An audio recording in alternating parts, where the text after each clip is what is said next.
Hello दोस्तों, नमस्ते। स्वागत है आप लोगों का हमारे यूट्यूब चैनल हिंदी स्टोरी में। आज हम आप लोगों के समक्ष लेकर आए हैं हिंदी साहित्य के प्रसिद्ध लेखक मुंशी प्रेमचंद जी के प्रसिद्ध उपन्यासों में से एक उपन्यास कायाकल्प का अध्याय 31। तो चलिए बिना लेट किए हुए हम लोग पढ़ना शुरू करते हैं। कायाकल्प उपन्यास का अध्याय 31। युवा काल जीवन का स्वर्ग है। बाल्यकाल में यदि हम कल्पनाओं के राग गाते हैं तो युवा काल में उन्हीं कल्पनाओं के प्रत्यक्ष स्वरूप देखते हैं और वृद्धावस्था में उसी स्वरूप का सौंपन्य। कल्पना पंगु होती है, सौंपन्य मिथ्या। जीवन का सार केवल प्रत्यक्ष में है। हमारी दैहिक और मानसिक शक्ति का विकास युवन है। यदि समस्त संसार का संपदा एक ओर रख दी जाए तो युवक दूसरी ओर, तो ऐसी कौन सी प्राणी है जो उस विपुल धन राशि की और आंख उठाकर ना देखे। समस्त में युवन ही जीवन का स्वर्ग है और रानी देवप्रिया किसी स्वभावती और कौन होगी। इसके लिए युवन के द्वार फिर से खुल गए थे।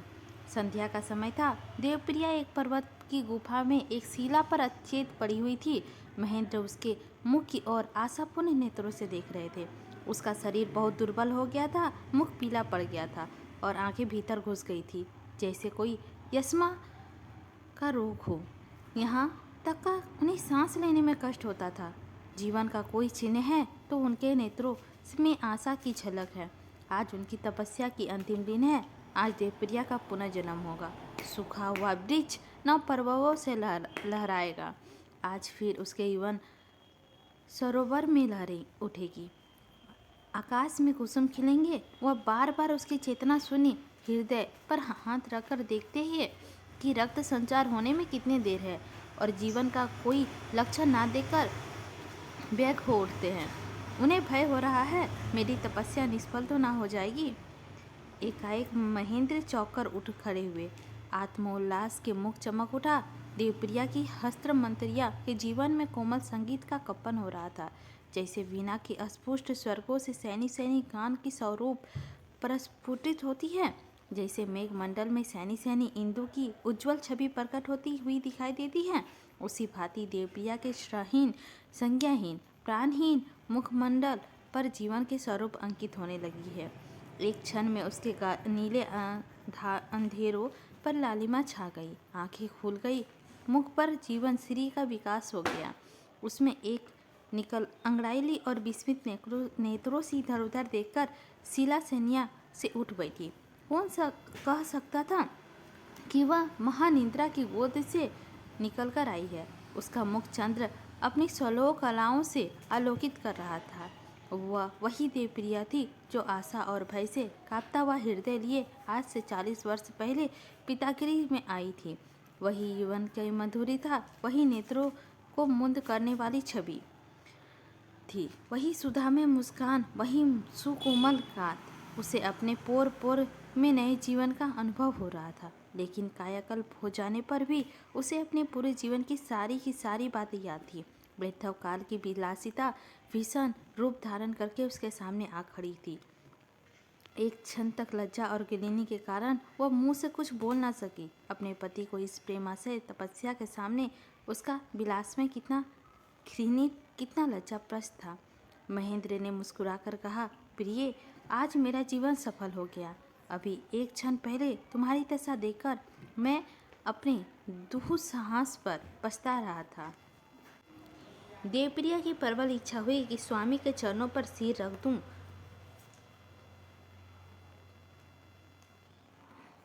और कहूं कि तुमने मेरा उद्धार कर दिया। मुझे वह अच्छा भी वस्तु प्रदान कर दी जो आज तक किसी ने न कर पाई हो, जो सवादा में मानव कल्पना का स्वर्ग सौंपन्न रही है, पर संकोच ने जवान बंद कर दी। महेंद्र, सच कहना, तुम्हें विश्वास था कि मैं तुम्हारा कायाकल्प कर सकूंगा? देवप्रिया, प्रियतम, यह तुम क्यों पूछते हो? मुझे तुम्हारे ऊपर विश्वास ना होता तो आती ही क्यों?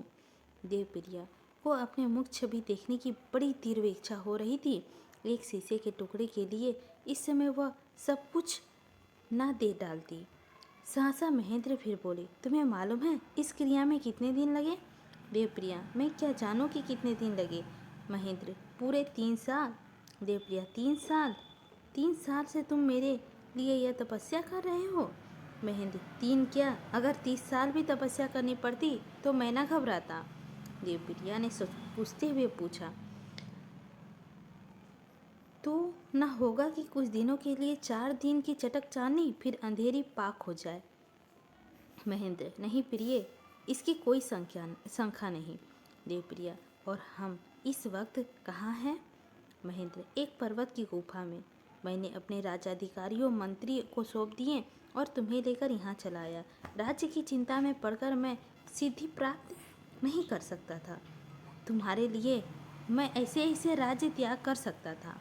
देवप्रिया को अब ऐसी वस्तु मिल गई थी जिसके सामने राज्य वैभव की कोई हस्ती न थी। वन्य जीवन की कल्पना उसे अत्यंत सुखद जान पड़ी। प्रेम का आनंद भोगने के लिए, स्वामी के प्रति अपनी भक्ति दिखाने के लिए यहाँ जितने मौके थे, जितने राजभवन में कहाँ मिल सकते थे। उन्हें विलास की लेस मात्रा भी आशंका न थी। वह पति प्रेम का आनंद उठाना चाहती थी। प्रसन्न होकर बोली, यह तो मेरे मन की बात हुई। महेंद्र ने चकित होकर पूछा, मुझे खुश करने के लिए यह बात कह रही हो या दिल से? मुझे तो इस विषय में बड़ी शंका थी। देवप्रिया, नहीं प्राणनाथ, दिल से कह रही हूँ। मेरे लिए जहाँ तुम हो वहीं सब कुछ है। महेंद्र ने मुस्कुराकर कहा, अभी तुमने इस जीवन में कहाँ ही कष्ट का विचार नहीं किया। ज्येष्ठ वैशाख की लू की लपट, शीतकाल की हड्डियों में चुभने वाली हवा और वर्षा में मूसलाधार वृष्टि की कल्पना तुमने नहीं की। मुझे भय है, शायद तुम्हारा कोमल शरीर उन कष्टों को ना सह सकेगा। देवप्रिया ने निशंक भाव से कहा, तुम्हारे साथ मैं सब कुछ आनंद से सह सकती हूँ। उसी वक्त देवप्रिया ने गुफा से बाहर निकलकर देखा तो चारों ओर अंधकार छाया हुआ था, लेकिन एक ही क्षण में उसे वहाँ की सब चीज़ें दिखाई देने लगी। अंधकार वही था, पर उनकी आंखों उसमें प्रवेश कर गई थी। सामने ऊंची पहाड़ियों की श्रेणी अप्सराओं के विशाल भवनों सी मालूम होती थी। दाहिने और वृक्षों की समूह साधुओं की कुटीलों की समान दिख पड़ते थे और बाईं ओर की एक रत्न जड़ित नदी किसी अंचल परिनाहिस की भांति मीठे राग गाती इठलाती चली जा रही थी। फिर उसे गुफा से नीचे उतरने का मार्ग साफ साफ दिखाई देने लगा। अंधकार वही था, पर उसमें कितना प्रकाश आ गया था। उसी क्षण देवप्रिया के मन में एक विचित्र शंका सी उत्पन्न हुई।